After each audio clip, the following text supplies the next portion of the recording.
on the technical end, our smartphones and mobile devices, people are putting out applications with holes in them that allow hackers to very easily get into your device and get anything that they want. They can even implant software that will make your phone look like it is turned off, but it's still on, and it's still listening and watching. Now, over the last couple of years, obviously there's been a huge debate about the extent of government surveillance and the governmental threat, as some people see it, to our cybersecurity. How do you think that's playing out in the United States at the moment, where you've had a big debate about it in the Senate in recent days? The governmental problem is a much more difficult problem to deal with and a far more threatening problem than everything else combined.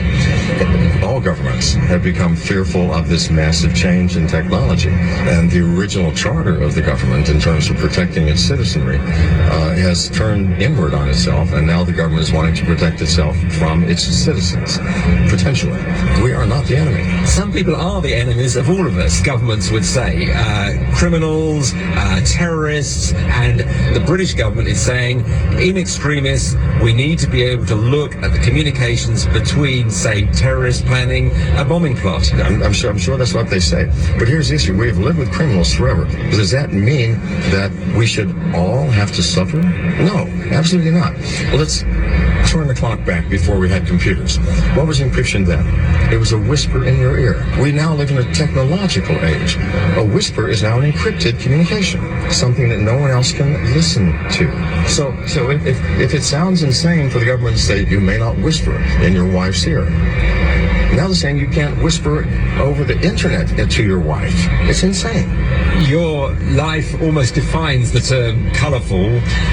Why should people take you seriously? Why should governments, why should individuals out there take you, John McAfee, seriously? Well, I can't give you an answer for that, other than the fact that my colourful life implies that I've done some serious things. The reason I had all the problems in police is that I was listening into the government communications myself, looking for proof that they had blackmailed me for $2 million.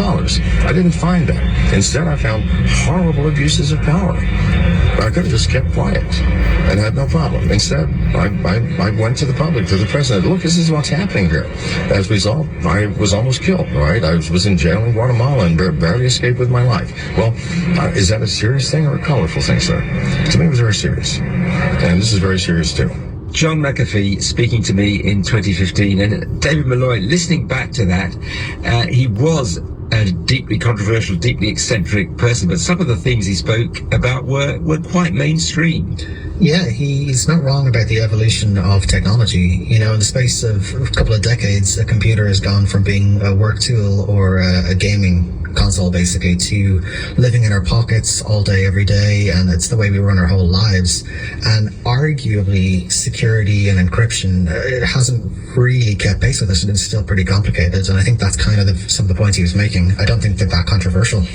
And we're still having that debate that he raised there about end-to-end encryption. That's not going away. No, because things have moved so quickly and legislation hasn't kept pace, as a society, we still haven't figured out what privacy means in this digital sphere. And it's something that governments and privacy advocates are loggerheads over every single day. You know, it's a constantly recurring story we see all the time. It's a battle engaging the tech giants with governments all around the world that, frankly, would rather they were a bit less secure in some circumstances. Now, let's have a look at some of the week's other big tech stories with David Malloy. David, China's crackdown on Bitcoin mining has caused all sorts of turbulence in cryptocurrency prices this week, but it could actually be good news for gamers. Why?